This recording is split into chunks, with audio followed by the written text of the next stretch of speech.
What's going on is the Wolf, and we are back with another episode of the Wolf Has Spoken podcast, the world's fastest growing podcast, universe's fastest growing podcast, and a podcast where we always instruct you and advise and encourage you to get 1% better every single day in every single way. And as always, I'm extremely excited to be back and joined by my guy, Mr. Right on Cue Live. Yes, sir. Yeah, I'm glad to be here. And also extremely excited to announce our sponsors, man. Big shout out to her Fantasy Box. Make sure y'all go shop with them. And as always, we got their product listed right here. We got her Fantasy Box Refresh. We got Body Magic. We got Slippery Box. We got Renew Her. We got Fresh and Clean. And we got Yummy. Ladies, make sure y'all go shop with her Fantasy Box. Fellas, shop with her Fantasy Box for the ladies. Absolutely. Something about even hearing Slippery Box. And I'm curious. I told you I'm sending out care packages. Don't forget, I'm adding my books. Make sure y'all go get The Art of Accountability and Cheating is Not Cheating from the wolfhasspoken.com. So real quick, just to start, before I even ask how your day, how you feeling, whatever, how was your burger? Because so just real quick, just to get right into it, I was telling them I had a burger, and they asked me if it was better than another burger, and the best. I felt like it was, but comparison aside, how was your burger? I can't put comparisons aside. I literally, it was built off the comparisons. But no, it was good. It was good, but comparisons not aside, it can't compete with the best stuff, But me and Ricky agree, by the way, too. Yeah, Fuck that. I mean, y'all got different tastes, but nigga, he ordered a smokehouse burger. Y'all went way left on the menu. Like, I only stamped the products I've tried. Y'all went off veered off. Like in Five Guys, they only had that much room to do all of that. You getting I didn't displayed it. Oh well, they don't even have enough room. They just giving you patty, cheese, grilled onions, or whatever. It's like it ain't. And you know what? Don't miss. Don't miss. Because I fuck with it, I'm not going to even give like my alternative opinion. Ultimately, I do enjoy the establishment. And today, I enjoy this one as well. All right, dude, that's good. Well, so that's good. All right, now, how you feeling? I'm good. Outside of like a disappointing burger, but After just saying on candid camera that the burger was good, now it was a disappointing burger. Outside of that, disregard viewers and listeners. Yeah, I mean, you once upon a time said I'm a liar. Early in episodes. I did. Smut. First episode. Yeah. Very first one. He's a liar. Disregard everything you say. But other than that, I'm in good spirits. I feel I like the season that we're in and headed towards. Like, I feel right now several things are falling into place for us to really kick into this year. This year too is another gear. Yeah. So that year 3, 4, and 5 beyond are for sure crystallize another arena area or whatever. So I feel we've been discussing certain things fall in place. Right? Yeah, like. Let's finish this year. Execute. Mm-hmm. Yeah, for sure. I feel good. I didn't think I was hungry because I had ate that good breakfast that I had to make earlier. But ultimately, I'm happy I ate because now I'm like super duper like refreshed and I'm ready to get the ball rolling for real. And the thing about a burger, it's gonna put you down. 100%. Oh, yeah, it's over now. The rest of the night is done. 100%. Yeah. And it was fulfilling to a point because I also had chicken fingers on the side. Where it's like if I just a la carte. A la carte. That's I don't know if y'all listening. Y'all got a restaurant food establishment, but start a la carte in your chicken fingers. Like the 3-piece, 5-piece might not always sell. This nigga said, put 2 on the side. I'm like, this nigga getting 2 separate orders. No, getting 2 individual. 2 individual. I heard this before. Me either. But when I said I'm like, yo, it ain't no way I could just get. I don't want a whole order. Now you can get one. I'm like, I get one. Give me 2 of them. Sample size. So if you got a restaurant and establishment, not only give it us for promotion and advertising, but shit, think about upgrading your menu to a la carte. What else could you a la carte? Can I order 25 fries? Like, I might not want the whole cart, and I might just want a sample size. Like, how far can this a la carte go? No, but outside of that, man, ultimately, man, I feel good. And like to your point, definitely in a growing space, in a growing stage, and just constantly like maneuvering in these different pockets of elevation and evolution. So I feel like we, as always, get 1% better the same way we're encouraging people to get 1% better. And it feel good to see our efforts on display. For sure. And to on that same token, I feel when you thinking about growth and trying to scale and be better, oftentimes you might have to pivot and even scale back. For the growth in mind or whatever. So, I know a few episodes ago I spoke about reframing my mindset to make sure being a high earner is different. It can be different from being having a high net worth. 100%. And I realized the pathway or the trajectory I was going, I'm subconsciously or unintentionally thinking about making more money and not retooling my intentions and discipline to just retaining more money, though, type shit, whatever. So at first I was a little extreme of like, I ain't about to do shit. Nigga said, don't ask me for nothing. It ain't a bill. It ain't getting my money. Yeah, like, and I was like, and of course we talk about all the time where it's like, it's a balance in life. Whereas like when you're trying to be disciplined, proactive, and all shit, whatever, it's a delicate balance of like enjoying what you. It's a balance of you see extreme observations, bull. But it's a balance between enjoying your money and also stacking your money, keep your money, whatever. So I say all to say that was my like initial pit of like, yeah, I'm about to scale back. I realized I didn't scale back that far. Yeah, you know, but it's so speaking about a little bit of that.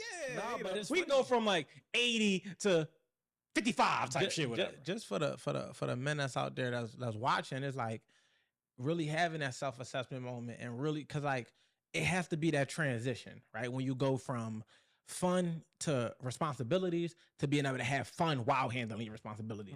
And I feel like you can't go straight from fun to responsibilities and eliminate the need for the balance, so that all the way scale back, because you want to enjoy, but sometimes it just call for that lock-in season. I feel like as men, that's not highlighted enough. Like so many men are afraid to take a step back. Like fuck speaking about so many men. Nigga, I took steps back where I wasn't dating. Took steps back where I had to go back to my mom's crib. Took steps back after being evicted, having repos, and to say, you know what? So when I talk about getting my faith, my fitness, and my finances in order, it's because I realized that on so many occasions, those were the things that was hindering me from being able to grow into the man. Because we all have a version of ourselves that we see ourselves to be, a type of provider we want to be, type of protector we want to be, type of businessman we want to be, type of man we want to be, but we don't have the capacity or the wherewithal to separate from the habit that's holding us from that. So being able to increase our discipline is a principle. Discipline creates results in whatever you do. If you be consistent with discipline, you just stick to it. So being able to take that step back, I'm like, you know what? I'm not about to be clubbing. You know what? I'm not about to be and being okay with it. Separating from ego, separating from the identity that says you got to go fuck the club up, separating from the identity that says you got to sit here and cash out on this and cash out on that, or constantly be in the latest trends, or constantly be driving the latest shit, and literally give yourself a season or 2 or 3 or however many you need, however long that is, for you to be able to create in a way that allows for you to have longevity in your space of having money. And I feel like so many men will be struggling. It's like you carrying 150 pounds worth of groceries. Just put 100 of them down and put 25 on each arm, get where you got to go, and then go back and get the rest of it, or get more when you get there. You follow what I'm saying? But if you never take that time to sit back and actually assess them, like, yo, you know what? This $2,000 a month of rent cooking me. Man, me trying to have this car note, this rent paying, let me get rid of this shit. Let me see. All right, let me go from a $2,000 a month apartment to maybe a $1,200 a month apartment. Let me go from a $1,000 car note to maybe a $300 car note. Maybe just own my car so I don't have a car note at all, and I'm just dealing with insurance. Let me get all of the things that I need to get in order, so that when I start to be able to accumulate more money, I can take more money to invest to be able to get back to the level. Because a lot of men feel like once we reach a certain level, I can't take no step. No, nigga, sometimes you gotta take a step back to launch forward. And I've done that so many times, and just being able to say, I don't give a fuck what I got. If I gotta fucking get rid of my cars, get rid of whatever type of lifestyle I'm living, scale back on the type of money I'm spending, whatever I gotta do to get myself to where I'm trying to get to, that's the type of sacrifice I have to make as a man. And that's what I'm encouraging you. So if you watching this and you out there and you know that you're not where you need to be financially, fuck going on dates, fuck going on trips, fuck spending money all frivolously, going to the club and buying bottles to try to maintain a look, and get real honest with yourself and say, you know what?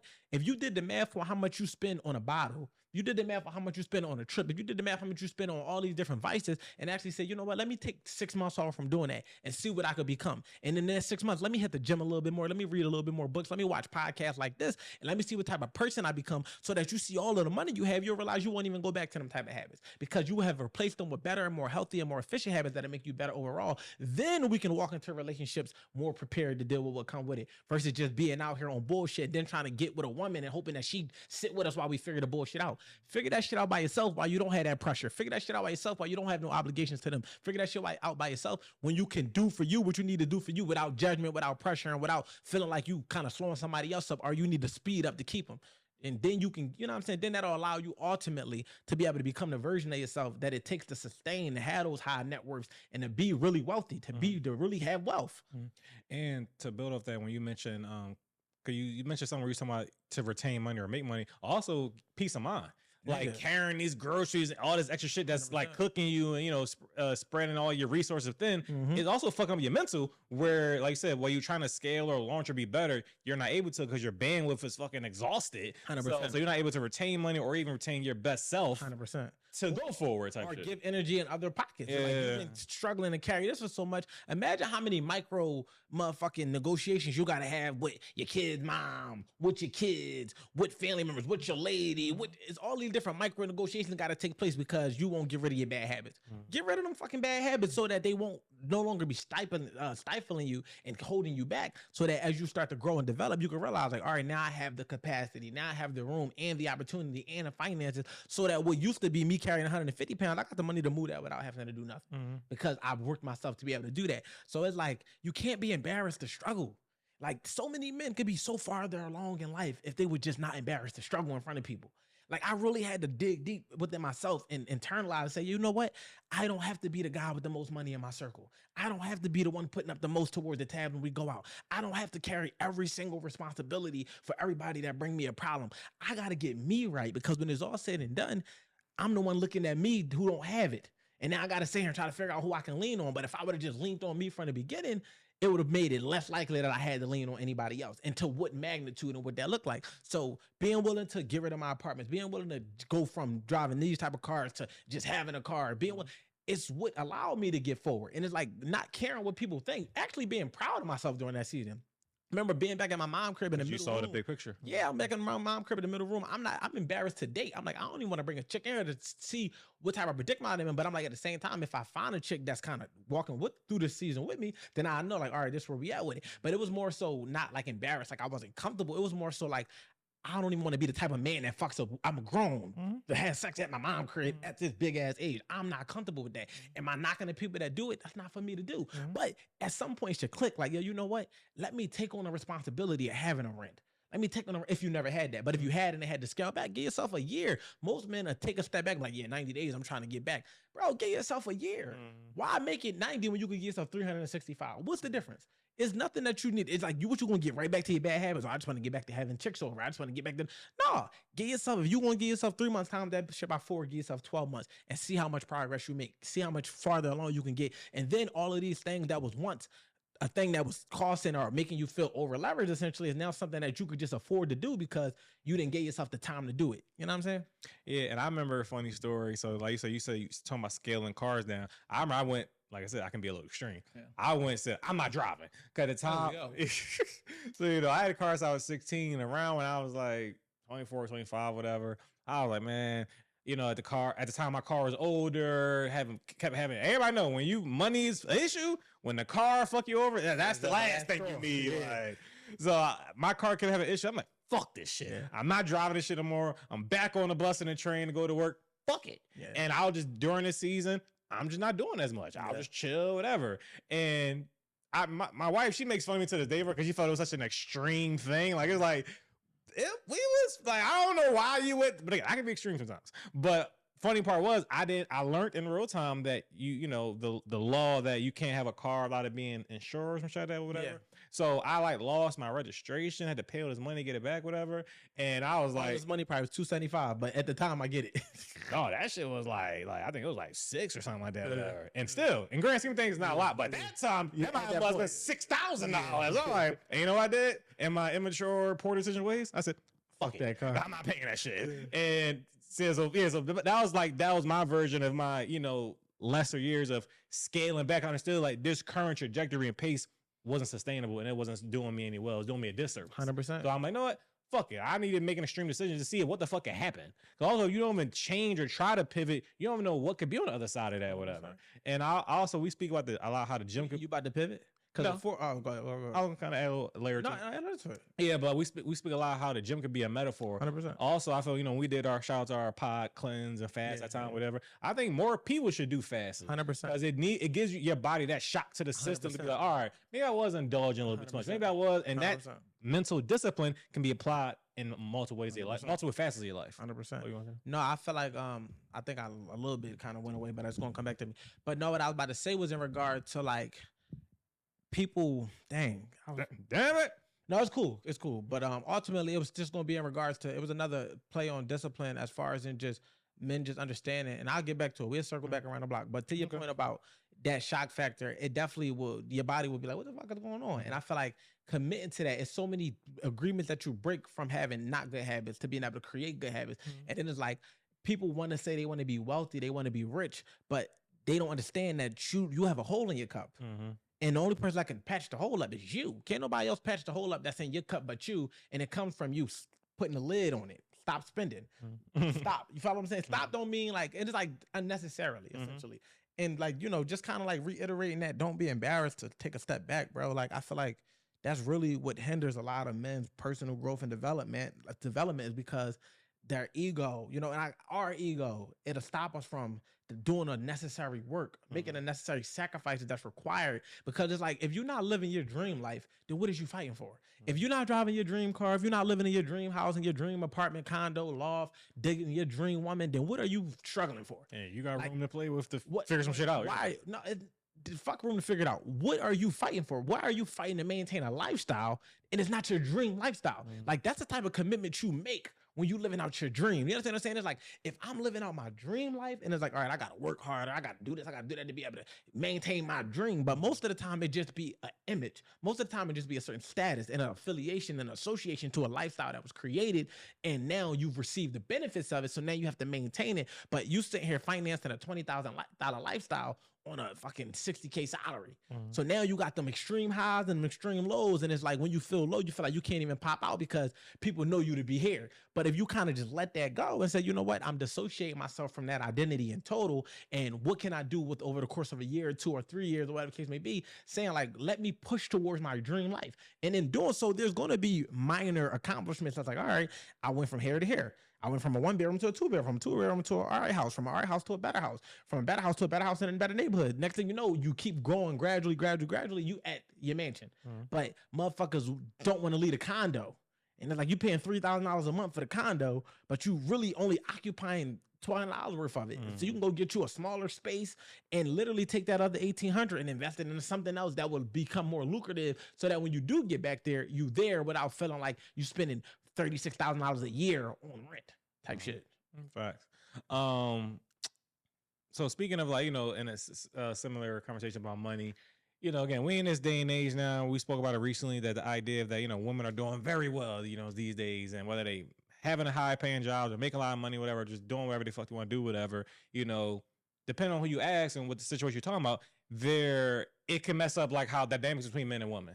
Like, you know, the more women are going through these corporate ladders and defeating companies and being tight and all that shit, whatever, the inner workers of our intimate dynamics and relationships, the hard wiring could be a little off. Listen, you know, so, you know, I know you had a quote one time saying no woman climbs through these corporate ladders without being unscathed. 100%. Like, she doesn't leave without being jaded. Yeah, before I even talk about that side of it, it's just one of the things where it's like, money is not the only thing that creates the leverage for a man in a relationship, where a lot of the times I've seen where women think, because men have used their money to throw it around, women feel like, okay, you're not going to control me with your money. I'm going to go get my own money. It's fine and dandy. But it's still another 8 to 9 things that have to be accounted for. So even if a woman is able to become super successful and get some money or whatever the case may be, that doesn't take away from a man's leadership ability. That doesn't take away from a man's ability to be able to give guidance. That doesn't take away from a man's ability to be able to protect. So what I think tends to muddy the waters when it comes to these type of discussions is,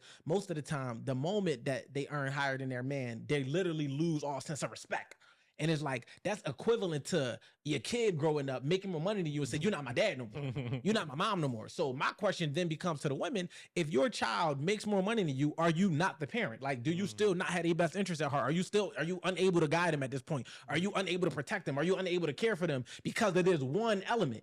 And they'll be like, what? Fuck no, I'm still the man. So it's like, we still the men. This is still the man. Even if you find yourself in a more financial position that's more equipped than this person, that don't mean that a motherfucker can't help you in that arena or in all the other arenas and facets of life. So for the men that's out there, don't attach your value to money, because that's not the only thing. That don't mean don't get no money. It just means that that's not what's the only thing that you add to the table. And for the ladies, don't overlook the men that could be a great fit for you, because, and I'm not saying, we're not talking about a broke man. We're not talking about a poor man. We're just talking about a man where you might be making 80K. He's making 55. And it's like, yeah, that extra 25,000 might seem like a bump because your check's looking like 1,600, 18, 2,400, whatever the case may be, and his looking like 16, 17. But the fact of the matter is that $900, you can't pay somebody for the type of guidance a good man will give you. Can't pay somebody $900 for the type of protection a good man will give you. So don't allow that to trick you into thinking that you have hierarchy in a situation when it's really just you just doing well. You know what I mean? Add to the pot. Don't take away from it by way of always trying to compare yourself or just feel like you above because of a child was like, Dad, what the fuck can you tell me? Yeah, I'm 12, but I make more money than you. Like, say if your fucking kid blow up on YouTube, now they making 50K a month, 100K a month, $1 million a month. Are you not the fucking parent? And when y'all understand that in that capacity, you'll realize that that shit don't matter. Earning more than a man don't mean nothing. Don't make you the man. It don't make you more responsible. It just make you more financially successful in that one arena. At that time too. At that time, like a change, yeah. You know what I'm saying? So you know, and the reason I highlight that is because I like to see it creates an imbalance, and I like to see balance in relationships. And I'm not saying that it's not a good thing to do or a good thing. I'm saying that don't overlook what you have because of what you have, and it's really just that simple. Bar. I remember again. You know, I've said it before, but I'll give my. Oh, you go. Do good. You got it? I was having one of your moments. Oh, okay. So you see how it fucked you up? It did. So just so you understand, like, this cool. I ain't even gonna put the 1%ers I know. Behind the scenes smut. Yeah. This man be abruptly moving, be throwing me off. Like, so I abruptly move it and stop your thought.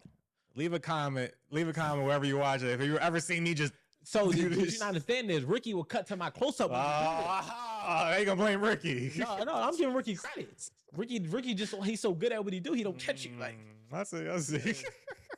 But I've said before, I give my wife the credit again, where, you know, and beginning of our relationship, you know, she made more money than me for several years, or whatever. And I even felt like she had a clear or a further start and like just having like a better grasp of adulthood and shit like that, whatever. And I had to catch up at a certain point.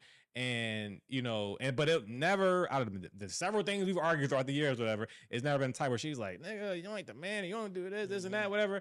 One, because, you know, I wasn't ever going for that shit because I'm just not wired that way. Right. And two, she's not wired that way. Where she thinks, I don't give a fuck if it's $1 million, that it means that you want to even lead, sure. You want a man that's going to allow you to lead. That's not, you know, did not make you the leader. Exactly. Ooh, so that's what I should have framed. The lead and financially don't make you the leader. Bar. You still get credit for it. But it would have been good in the sequence. Yeah, the sequence, yeah, for sure. But so we always had that good chemistry. And then once it kind of changed, where I start taking a lead in certain things financially, and you know the dynamics change in that regard, it'll just it was the same shit for me. I didn't make more money now. It's like, bitch, now I'm gonna really start showing you what it's like. No, now you're gonna see the real me. Like, no. So we both had that comfort and security and trust and respect for each other, regardless of. That's why y'all married. Yeah, regardless who had the bigger wallet at the time, per se, whatever. Like, no, I think that that's extremely important, man. And as men, you know what I'm saying? Like, I could see so it's a lot of like lost in translation type of moments where it's a difference between a man that throws his money around. That's like, we don't make time. Like, for instance, like, if I don't feel like carrying something, I'll pay movers. If I don't feel like hanging something, I'll go on task for like, that's throwing your money around. So it's like, if you're dealing in your relationship, you just throwing your money around. All right, I don't got time to take you out, but I'm gonna send you to the spa. Like, that's the difference between a man reminding you of all he does with the money he works hard for. And I think that because a lot of men present that in conversations when it's typically a disagreement, it comes off like you're throwing it in my face. But in reality is I'm probably reminding you because you just told me I don't do shit. Right. So I'm like, I fucking pay the rent. What are you talking about? Oh, now you want to throw the rent in my face. It's like, no. Think I'm a hoe? Yeah, like, you know what I'm saying? But that's a big difference. And we got to make that distinguishment from a man that throws his money around. Like, all right, I can't make it to your important celebration. I'm going to send you some flowers. I'm going to fuck up. I'm going to do this. Versus a man that's like, yo, how you saying we don't go out enough? We just went out 3 times. I just paid for this. I paid the phone, but I just do that. Now, as men, it's like, try not to go down the list of shit that you do, because you just got to know you do it. But you could just slow down the conversation and just remind them, like, come on, like, you know that's not true. It's been multiple times where they'll go down a rabbit hole and I slow down. You know that's not true. Like, really just think about it. You saying we don't do nothing? You saying that we don't do, like, you feel me? And then you make them think that, like, really we just not doing something right now. Right. And you allowing right now to cloud your judgment from the whole bigger picture, the whole 364 other days where we might have did something or where I might have did something. And that stops from them receiving it like you throwing it in their face. And it allows for you to still get the same point across. Because ultimately you're just trying to remind them to reflect on everything, not just what's happening right now. And to that point, like I said, I've been working on my leadership abilities in those type of moments. Yeah. I think about now that could have, the response to that could be like, think about it. Really don't do it. Matt, but I see what you're saying. We ain't go out in a few weeks. No problem. 100%. Let's go out. That's what it's really about. You want to go out right now. We have going out. Now you're trying to be extreme and dismiss the many other times taking you out. That's fine. I know you well enough. I got you, baby. We're going to go out this weekend. And to add to that, right? Ladies, y'all don't have to lead with attacking statements to get your point across. I think that approach is everything. Same thing with men. But the reason I say ladies because a man don't walk in the house like, you ain't sucked dick all week. You need to be sucking dick tonight. Like, or you ain't cooking all week. Lord. You know what I'm saying? It's like that type of a woman will feel attacked. Right. So it's like, if you come to me, damn, we don't never go nowhere. We don't never do this. We don't never do that. But to simply pivot in and say, yo, like, we got anything to do this week that's important because I would love to go out. Yeah, I don't feel like I should have to ask to be taken out. You might not have to ask to be taken out, but you could make a suggestion. Why? Because a man can't just read your mind. Now, granted, but you should know we ain't go out in 6 months, but we also duty bound. And if a man thinks about responsibilities, I'm telling you, fun gets pushed all the way to the back. And I'll give y'all an example. Think about it like this. The way we look at going out with y'all, and I'm not talking about from a dating standpoint. I'm talking about once we're committed and it just comes down to these dates throughout the month. It's the same way y'all look at taking out your kids. You love to do it from time to time, but it's not the first thing on your mind. And when you're doing it, you have to create the space to be able to do it. It's not like something that you just wake up like every day. I want to take the kids here, there. Let's go to the park. Let's go to the park. Let's go here. Let's go do that. So we have to create that same capacity within self to get out of work mode, to get out of this, to get out of that, and then find the finances or whatever to create that room to be able to say, all right, let's go out. Now, this don't mean that it shouldn't be routine date nights every now and again where you dress up, but I'm talking about for y'all impulsive want to go out there. Mom, can we go to Sky Zone? Mom, can we do this? Dad, can we do that? You're going to be like, yo, not today. Let's do it this time, that time. And if the kid like, you never want to take us nowhere, you're going to be like, I took your ass somewhere. Which they do. But that's why it's so funny to me, because in every example that I could say a woman lashes out on us, you can see their kid lash out on them in the same exact capacity. And when you present that to them, they tend to see how similar the behaviors could be. And, you know, that's just why we always say women are like children. Not from a not from an age standpoint, but from how they interact and how they act in certain instances. It's super similar. Queen is absolutely her mom. Yeah, and don't you love it though? Like, one thing I'll say, especially when I was in my relationship, I used to like, I probably shouldn't have loved it, but like when I would see her daughter do shit that I was trying to explain to her, and she do it, and then she come to me with the logic of it. Like, I don't believe she said this and all the stuff. Oh, really? Like, interesting. I'm not even gonna present what I want to say right now. I'm gonna wait because it's not the right time. But I'm gonna get my shit off. And 2-3 days later, I'll be like, yo, remember what I was trying to explain to you? It's kind of like, look, you got to say it like this, right? You don't want to say it in a way that's like attacking, right? So you be like, yo, remember when I was trying to explain to you how like we go out and all of that? It's kind of similar to when she was telling you that, you get what I'm saying? No, it makes sense. Just leave it there. Yeah, it makes sense. And most of the time, as opposed to me saying, see, I just fucking said the same thing to you. No, simply me representing it in that way where it's like, do you understand what I was trying to say to you now? Because we on the same page about it. Now it's like, oh, okay, that's how I be, all right, cool, I won't do it no more. It's effective. Yeah, Queen, she loved Chick-fil-A. She called it Tiny Chicken. Tiny Chicken is hilarious. Yeah, and anytime I'll be like, you know, nah, Daddy, we go get Tiny Chicken? Nah, not today. You never take me to get Tiny Chicken. I'm like, what the fuck? We just went yesterday. She do that. Yeah. Like, yo, his daughter the funniest. She is hilarious. You never take me to get Tiny Chicken. Yeah. What? Now again, I'm behind the 8 ball too, because BB, her grandma, always take herself. Somehow always got McDonald's money. Chick-fil-A. Is that all of a sudden 20 years ago though? McDonald's was like in Steak 48. McDonald's was in the crib. We got McDonald's at home. No, we don't. Right. Them little Tyson nuggets. Shout out to Tyson and Weaver. Yeah, that ain't the same. Yeah, and Murray's. But pivot real quick. You know, oftentimes, especially these days, I feel like for a long stretch of history in dating dynamics, women were carried and perceived as the catch. Oh yeah. Recent years, like a handful of COVID years, men have tried to commandeer the conversation and tie like, actually, when you look at statistics and the numbers and this and that and straight men and this niggas with job making 100K 6'2", all this other shit, fucking analytics, NBA analytics and shit like that. Niggas like, actually, men are the catch. And now I get the argument. You know, I like to dabble in debate sometime with my wife, whatever. You know, for I'm the catch. But do I really give a fuck? No. But at the same time, you know, we speak about it briefly, the idea of like, who gives a fuck anyway? What is the catch? You know, what you got? I feel like the whole catch terminology is beyond me. I understand the philosophy, and I feel like statistics will show why a man would say it's more rare to find a me than it is to find a you. But that's not the way I approach it. I look at it like, fuck being the catch. I'm the provider. So because I'm the provider, I can choose who I want to provide for. So I don't have to chase you down to pay your bills. I'm not talking about pursuit. I'll pursue you if I'm interested and you not haul ass and track star running away from me. I don't mind a pursuit because women want to, it's cat and mouse. Women want to be pursued. We hunters. Men want to hunt. I'm all for that. So we could eliminate the whole catch philosophy. But when we think about providing, it's like, if I know that I'm offering a good situation for you, think about them going for a good job.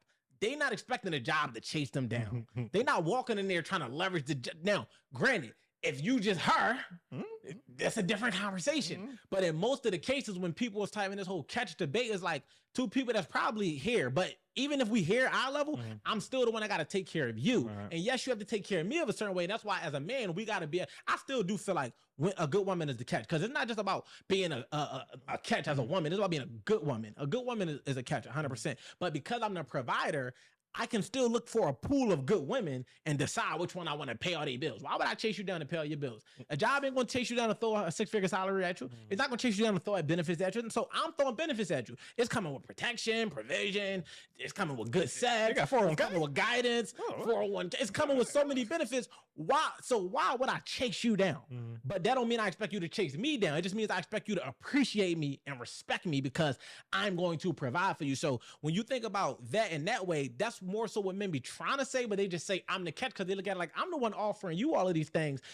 Why would I just give it to you when I can choose between a woman that actually want it? So that's why I say fuck that whole who the catch thing.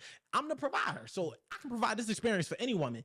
Why should I provide it for you? That's why you have to show up. You have to show up and show me why I should give it to you, because if I can only get it one, if monogamy is what it is and I can only pick one, why should I pick you? Because I'm going to pay all the bills. I'm going to do whatever you need me to do. And I'm going to do all of these things. Even if at some points in society where somebody meet you halfway, they can still meet somebody else halfway. So, you know, I understand that. So then the reason the debate can't be flipped, because a woman can't just find a man that's going to care about him and just pay all her bills. That's not common. So that's not a common thing. Like any woman would be okay with a man taking care of them. But it's not many men that you're like, yo, I could just pick between the 20 niggas in my DM. That's not realistic. And that's not really how to, just because they in a DM throwing like suggestions at you don't mean they actually gonna come through for it when it's actually time and sustain it too. So and being able to sustain it. So that's the difference, and that's where the pendulum swing, where it's like what I'm offering, I can offer to any woman. What you're about to receive, you're not going to get just from any man. So because of that, you need to appreciate and respect this offer, unless you're just not with it. But don't try to say that the offer don't matter as if you got 25 offers on the table. Like it just don't work like that. Like, and that's my whole concept, my whole thought on the concept. Okay. I think I lost where I was going to take it. I'm just because you abruptly looked at your phone. No, I did. But threw myself off. Yeah, he was trying not to. My fault. Your extremities, but it'll come back to you. Yeah. If you need me to. No, I got this is a little quick little throwaway type shit, whatever. I remember I was having a conversation with me and my wife. We went to a few weddings together, and she used to always say, like, one time someone played a joke where they was going to propose at the wedding we was at, and they was like, oh yeah, and my wife, she got like super pissed off. Like she was like, what the fuck? That's not even funny. And I was like, I've always heard people say, no, that's wild. That's wild. I've always heard people say special events, birthdays, baby showers, of course, especially weddings. That's top tier. You can't make somebody's special moment your moment. Yeah. So I remember us briefly talking about this, like in the side convo. Right. What I was thinking in that particular convo was about the person who, like, say if your wife is graduating, you're not married yet, and you propose during her graduation. Okay. I ain't thinking about your homie proposing to his woman at the graduation. That's wild. That is like, you got to get permission to do that, because I've seen in movies where that happened. Like, and I think that's beautiful, but I do think that's a little shaky. But I was seeing people talking about taking somebody's moment from them and then making it a y'all moment. And I was like, but if you think about it, when you think about building a proposal, it's typically you want everybody to love there, and it's easier to kind of create that moment during a moment of everybody being there. So you double down. So I don't really see the issue with that, but I was noticing through some of the stuff I was coming across on like social media, which I don't even really pay attention to, but that caught my eye. People was mad. I'm like, y'all find anything to complain about? Y'all mad because Taking my moment from me is going to propose during a graduation or during a birthday dinner or something. Like, whoa, they supposed to create a whole nother organic environment with all your loved ones and somebody not put 2 and 2 together that is about to be a proposal. Like, make it make sense. I don't know if I ever you got your thought? Go ahead. All right, no, make sure. I don't know if I ever said this on camera about how I propose. So, you know, like you said, like you said it perfectly. Like trying to make sure a lot of the special people are there is a delicate thing. Like how can you do it without being obvious? But unless you want people involved, then they can kind of. But the way I did, I'm like, I wanted for some reason, I'm like, no, I don't want nobody to know. Yeah. Extreme again. Yeah. I want everybody to be surprised, whatever. So I'm like, all right, I'm trying. I used to always have kickbacks. I have a kickback in a few years at a time. I'm like, let me do a kickback. People, oh no, you having a party again? Let's meet up there, that type shit. So I'm like, bet that'll be a way for everybody to be invited there. That you want to be there. You know, nondescript type shit. It just so happened to be the same night as a Tank fight when Tank fought Ryan Garcia. And so when but again, I'm so locked in on the goal. Yeah. I'm not even thinking about shit like that. So when I started inviting people, it's a fight party. You buying the fight? And I was like, I kind of didn't want to. Or they didn't want to buy nothing for the proposal. Yeah, but now I got to. I can't tell niggas no. They like, oh, I ain't coming in. I'm going somewhere else. Go watch the fight. Right. I got other plans. All right, so I ended up buying a fight. Had to buy even more food now. He got kind of to an event. All type of shit. But it all worked out. It all happened. And then people was there. Some people didn't come though because they didn't know what was happening. Oh, no, I ain't gonna be able to make XYZ type shit, whatever. But I ended up proposing. Nobody knew. She was surprised. My mom was surprised. It was a whole thing, whatever. And it worked out, whatever. Yeah. But yeah, so like I said, unless you're trying to do it that way or just going to just, like I said, birthday party, everybody there. Right? Yeah, like I'm getting it out the way. Yeah. See, now, I feel like my proposal is going to be creative. Like I already got proposal ideas down, but I know it's going to fit, you know, my person, maybe. But if that was like a layup, it's like, we already doing some shit you love to do. What? Fuck yeah. We're getting this shit out the way. I'm going to do something to make it a little more unique than just a regular situation. But at the same time, you're not telling me I got to manufacture a whole nother situation. Yeah, fuck them comments. They tripping. I used to have an idea that I was going to do in a podcast once more time, actually. That's fine. The old one. Because the whole run, we had run and Joe that she was never on the old podcast. Yeah. So I was going to have her on the show, and then do it. Talk to her, and then kind of, I actually do my question at the end, frame the questions like the vowels, and have people upstairs. Remember we had the basement. Have people upstairs start coming down the steps during that part. That'd have been fire. Yeah, but why you didn't do it? I ended the podcast. Oh shit. I ain't gonna lie. When I end the podcast, I was thinking like, damn, that could have been a close. I got to think of a new way now. Dang, I wasn't even ready to get married. Yeah, all right, it makes sense. But yeah, I had it in my mind for a while. But another thing I was gonna say too, man. So look, like I feel like as men, we not really open, like when it comes to being vulnerable, right? But when we find a woman that we really feel like we connect with, feel like has patience with us, is understanding, allows us to complete our thoughts, we open up to them and we show them a side of ourselves that nobody really be knowing. And the first thing they want to do is put it on social media. The first thing they want to do is get you to be like that in front of their friends, or get you to be like that in front of family, or they want everybody to know, you don't know them like I know them. That's because they not supposed to. I'm vulnerable with you. And it's like they then want to show that side of you to everybody. I'll let people see how soft you are, how it's like that's exclusive for you. And for the ladies out there, I'm asking y'all not to do that, because imagine you get comfortable enough with a man to send him some explicit photos of you, and he want you to post this shit on Instagram, and he want other people to see it. And you're like, why would you want me away in front of the public? And y'all might not be like, that's not the same. It is. A man being vulnerable is damn near like being naked in front of you, like literally and figuratively speaking, because most of the time men is not putting on a persona when they go into the world. Men are being what the world called men to be. But if they come around, we come around you and your space and your environment and atmosphere, and we get comfortable and we kind of like opening up to you, sharing things, which I'm not talking about pillow talking. I'm talking about vulnerabilities that's just like through intimacy and connection. That's not for you to try to force us out of that comfort zone and try to display it or hey, understand that that's sacred.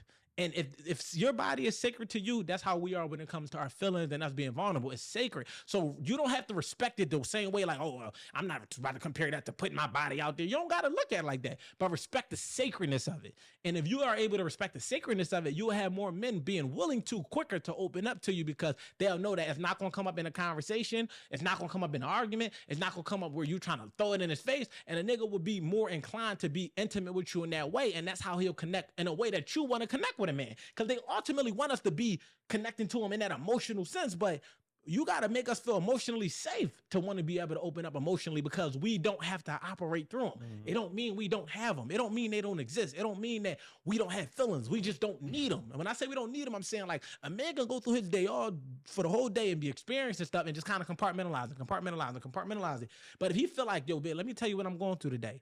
And you do anything to offset that fragileness, that you know what I'm saying? I don't know if frugality is a word, but if you do anything to offset that, he probably never bring that back. It's no different than if he violates you in a way where you showed and explored and allow him to do certain things to you, and he showed that he don't respect it. You'll be like, I'm not letting you get that intimate with me no more. It's a level of intimacy that we don't show to the world. The same way you don't just fucking open your legs and show your fucking coochie all over the place. Respect it in that way, even if you don't see it exactly like that. Just understand the sacredness of it, and you'll have an easy time getting a man to open up. Have you ever cried in front of a woman? Absolutely not. No. That's something that you restrained from, or it just wasn't? I don't think it's just. I'm glad I just haven't wanted to. Like I don't know. I've cried in front of my mom. Like my mom is probably the only woman that's like, and that wasn't even when I was young. I mean, of course, when I was younger. But I mean, like through it'd just be like if I'm really like, if I'm frustrated with her or something, like I get in my bag because I don't really like. I get passionate when I talk. So like my passion might take me there. But as far as in just like, no, I don't think I've ever in front of a woman. No. Yeah, anybody knows, I'm not like an emotional person, whatever. But one time. So somebody I know had got I get what you're saying. Yeah. And like it just hit me at one time, and I was like, yeah. But at the same time, to your point though, if she ever just tried to, mind you, of course, like I'm talking about now, it's not something I would be secret. I'm talking about, but if she ever tried to frame in a certain way, it would just be off-putting. 100%. Like, yeah, because you would be like, really? Like, you going there? Like, you could have went anywhere else. That's where you would go. Yeah. And ladies, like, when y'all hear me say ladies, it's not me coming for y'all. It's me coming to y'all, trying to help y'all understand men. Like, I want you to understand men. It's not to say that men don't have issues. It's to say that it's enough of that going around. If I ask you a man's issues, I already know you could give me a list of shit that a man could do to be better. I'm not even worried about that. I know that list exists. But how many people is translating in a way where you're not emotionally connected to the words that are being said that let you be able to understand your man? And that's the goal. It's like, I want to create understanding, a pipeline of understanding. And it's like, well, what about the men that need to understand women? There's women out here saying that all day and tomorrow. What a woman want, what you need to do for 100 years. It don't stop. It's an endless amount. The bucket in the bag is deep. So it's like, I don't have to add to that bucket, and I don't plan to. I want to talk to you because I want you to understand the reverse side of it so that you can be better in a relationship as well, because it takes two. And the beauty in it is when we do talk to the men on here, we are giving them real deal personal development. One thing I'll say, now women do be saying we be talking that shit, but shout out to the men that's out there that's literally the thousands and thousands and thousands of men that are sharing, commenting, and DMing and y'all really, you help me get better. Y'all helping me 1%, this, that, and the third. And it's actually being effective. So of course I'm going to address y'all because y'all are the ones that's not listening to these men that's trying to get better. You know what I mean? This don't excuse poor behavior. Like, don't insert a conversation that wasn't being had. Like, if we talking about good men, you don't got to bring up the other ones. Like, y'all want to, what about the ones that don't wear her? Like, they not here at this party. Like, why are we talking about somebody that's not at this party? Like, this is a motherfucking party filled with this. Why are we talking about that? It just don't make sense. Like, well, what about these? We'll go to the platforms that talk about that. We don't talk about that. We talk about the people that's trying to grow, and we want you to be a part of that discussion. You hear, you listen, and you watching, take notes. Absolutely. And on that token about the DMs, I was gonna read like an Ask Q, Q question. Oh, I got one for you too, but go ahead. The one you sent me at one point, or a different one. All right, yeah. So the DM was, bro, I caught my girl cheating like 4 or 5 times. Oh shit! I sent you this. You did send it to me. He sent it to me. Yeah. Oh shit. Bro, I caught my girl cheating like 4 or 5 times with the same ball. Oh shit. But she's maybe he the side nigga. You gotta start evaluating shit like maybe that's not my girl. 5 times. I'm gonna evaluate my plan. Oh, this polygamy. Like this is a split decision. Like, what days is my days? Like the fuck? Yeah, you keep calling her 5 times. You not scheduled this shit. Like, is this your off day? Nigga, per diem. No pun intended. Got good. but she's saying they never did nothing together. Only spoke on the phone. Should I run the whole thing back? But she's saying they never did nothing together. Only spoke on the phone and met at a bad bar, I guess. At a bar once or twice, and he paid for the tab. What do you think? What do you think? So if I catch my wife with the same nigga 5 times, I don't give a fuck what you did. That is now that's your nigga. That's your nigga. Y'all in something. Yeah, y'all in something that I'm clearly not a part of. Yeah, so cool. I don't even need to know what the truth may be, whatever. Yeah, like, I'm catching someone I don't know. That's a surprise. Yeah. One time is over. 100%. Because we shouldn't be here. Yeah. Like 5 though? That's insane. That's intimate. Yeah. Shout out to his restraint that, it happened. You called him, you trying to figure it out, whatever. Yeah, all jokes aside. I would suggest that drop that situation, move on, find better, be better. Very simple. Yeah. You got to just figure out and learn from it. I'm not saying it's about to be what your barometer is. Like, I don't tell people to stay or go. I just say, what can you tolerate? And I say that like for real. Like, if this is something that you can live with and you can deal with, then, figure it out, right? But at some point, whenever you feel like this is something you can't tolerate, then you already had your decision. But I feel like, people don't leave until they ready, right? Mm-hmm. So it's like, you only know how you feel. We only know what we think based on what you said to us and how we would act. But the fact of the matter is, man, like, I don't know, catch her with the same nigga 5 times. Like, that's crazy. Ricky, bring her. Bring her.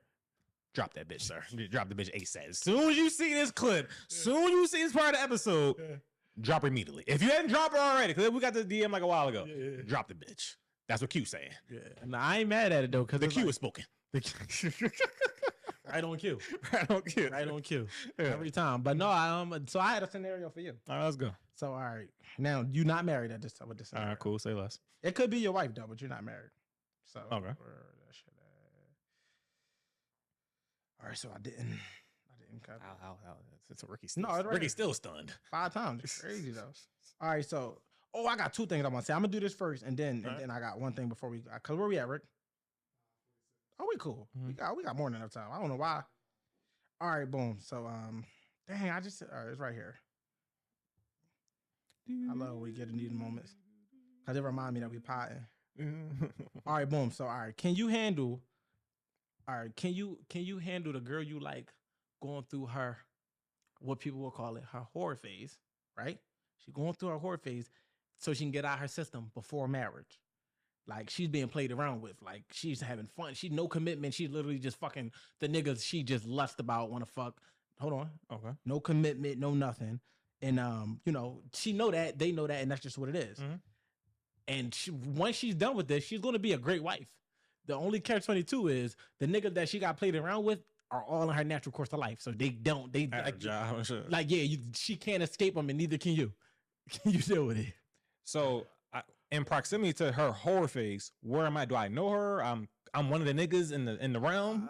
Place yourself wherever you see fit. Okay, I'm just curious. Like, are we dating? She cheating on me? No cheating. No cheating. No. She just going through her phase. It's like you could even have met her and it's over. Gotcha. And she like it's over, but you past find season. Out, like, past season. It was these 7 niggas in the church, the job, the nigga that live across the street. Not to say live because that could be moved. The church, the job.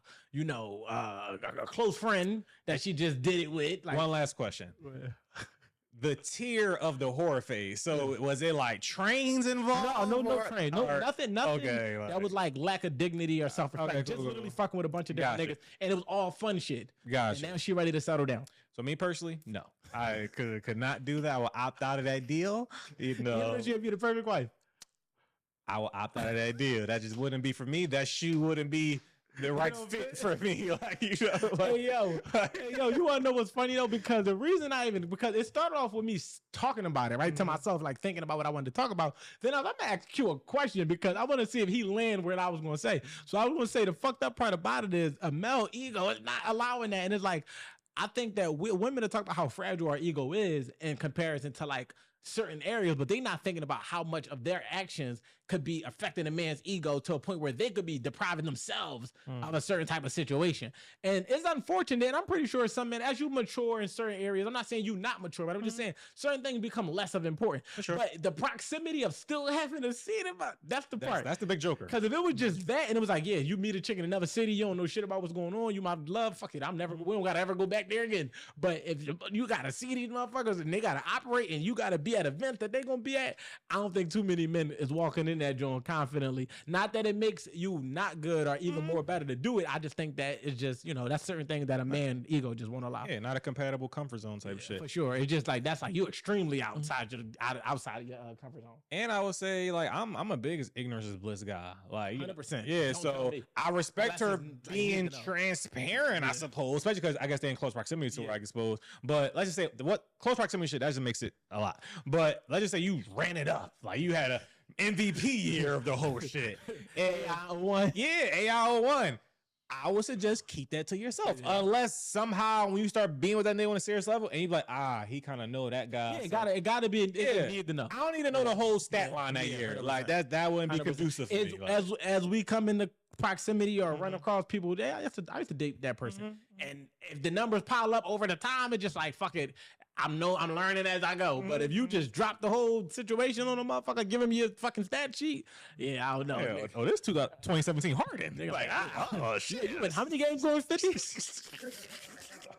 The 60-point triple double. Like, how many times in a row? Yeah, I don't know. We can't take that max contract. Facts. No, but another thing I wanted to say too, man. This is one of the things that I landed on, and I understand, man. It's about to sound crazy, but I would much rather be friends with most women nowadays than try to date them. And I'm going to tell you why. Okay. Not even in a controversial sense. Because I know you should be friends with the person you're dating, but I'm going to tell you why before you even get to that point how money to work. I learned through all of my years of having platonic friendships, and now that's not me saying I don't want to date the way I'm saying, like, so I realized that it's like two tiers to it. It's like the women I would just fuck you, but it's like dating and trying to in this particular season is like as friends I'm gonna learn more about you. You're gonna be way more open and honest. You're gonna be way more supportive. You're gonna be a better person, and I'm gonna get to really experience you because your wires aren't crossed when I try to pursue you. But the moment I try to pursue you, all of the would-be things that would have just been present in this friendship, and I know this from experience.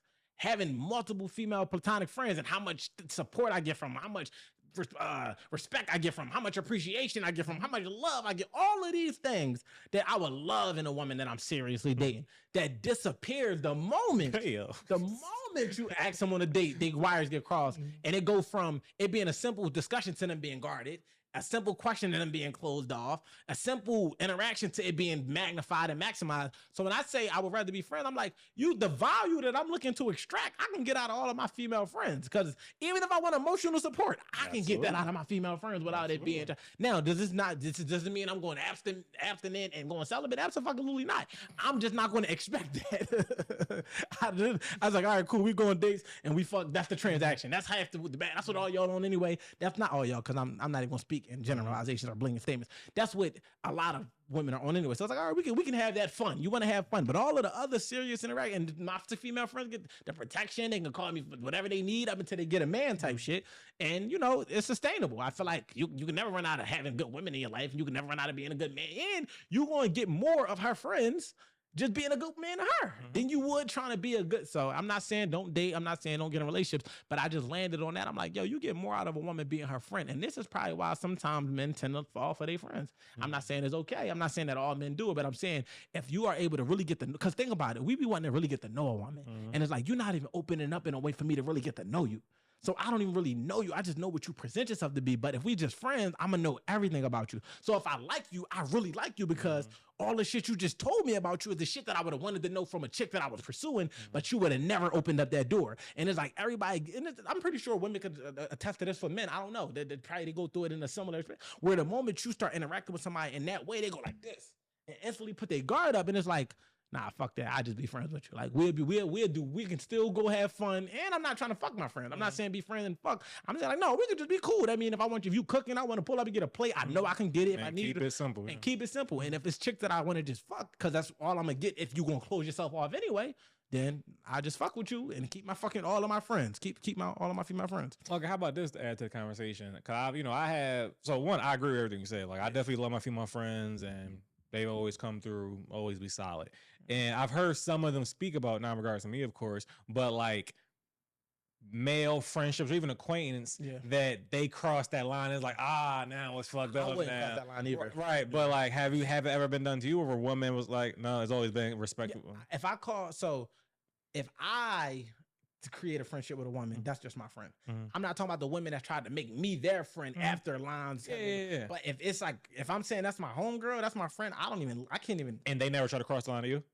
No, because I feel like my boundary is so strong in that they feel uncomfortable. Yeah. I've never made it like gray. I feel like sometimes men make it gray where you know your female friend admire you and you our ego want us to get that. Matter of fact, I've had an experience, but yeah, it was younger. You know what I'm saying? Now that I think about it from that perspective, for that reason, where I allow the admiration to allow me to do something that I probably really wouldn't have did without that level of, you know, stroking my ego or whatever maybe. But for the most part, if I ever deemed a woman a friend, I don't even. I'm not on that. Yeah, I'm not on that. Like, I'm not one of them guys that's going to act like, because I don't let women friends on me. If a woman, because women will do that, they will try to friends on you. You can't friends on me. I'm not being a friend. You don't want to date. I'm not being your friend. Not told you ever again. It's over. No, it's not even that. The reason is I'm not going to let you lie to yourself to think that I don't want to fuck you.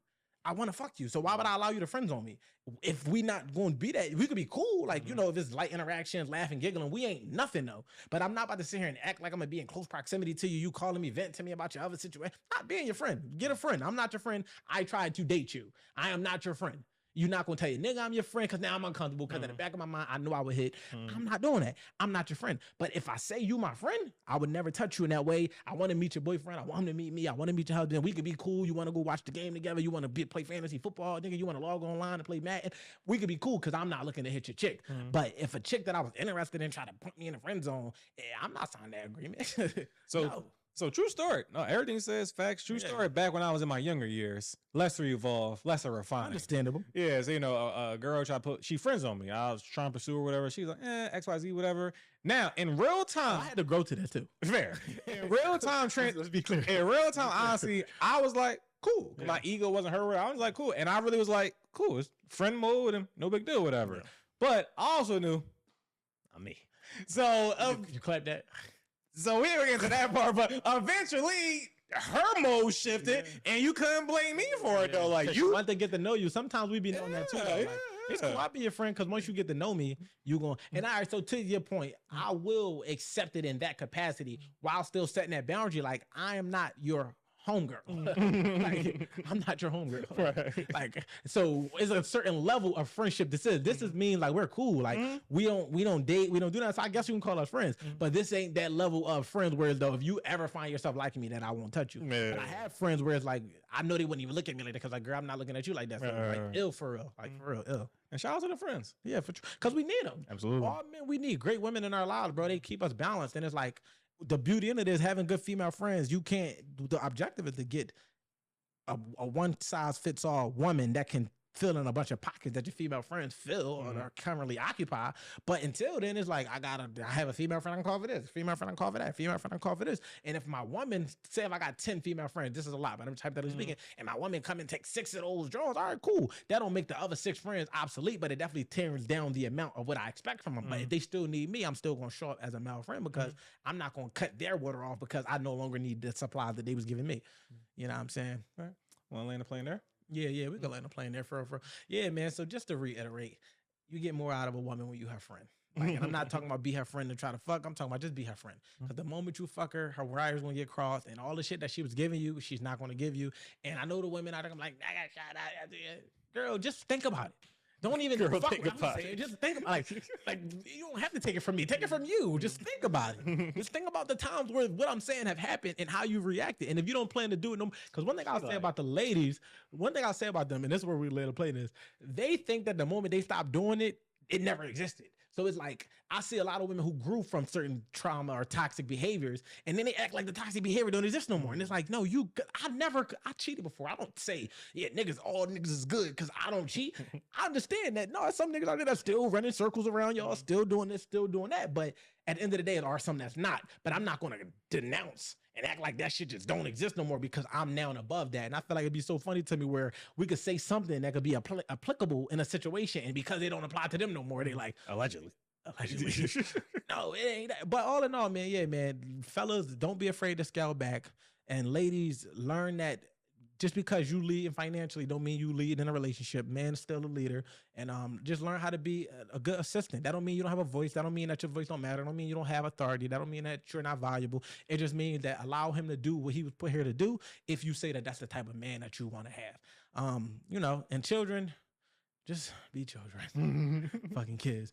But all in all, man, y'all already know, man, we'll end it there, man. As y'all let people know, we grow. And, you know, we encourage y'all to get 1% better every single day in every single way. And before I even get all the way into that, make sure y'all shop with our sponsors, Her Fantasy Box, and make sure y'all grab my books. The Art of Accountability and Cheating is Not Cheating. Now to get back to it, man, don't let these conversations stop here. Take them to your group chat. Take them to your friend group. Take them to your job. Take them to the lunch table. Take it wherever you have to take it in order for these conversations to continue to travel, because we want people to continuously grow. And the only way we allow people to grow is if the platform continue to grow, so that y'all bringing more viewers to us allows for them to multiply the conversation, and we can reach as many people as needed and necessary to make everybody better. And that's the ultimate goal, to get better, lead by example, and then encourage everybody else to get better. So with that being said, man, you already know, man, y'all can find us on YouTube, Wolf Network, the Wolf Network, the Wolf Has Spoken podcast on the Wolf Network. And then secondly, y'all can find us on all audio platforms, streaming platforms, the Wolf Has Spoken podcast. Y'all can find the network page on Instagram at wolfnetwork.wsc. Y'all can find me on Instagram at wolfwsc. And where can they find you at, Kim? Riding Q Live as in the right side on QUE Live. And you already know, man, join the 1%ers community. And as always, until next time, man, the Wolf Has Spoken. Let's get it. Yes, sir.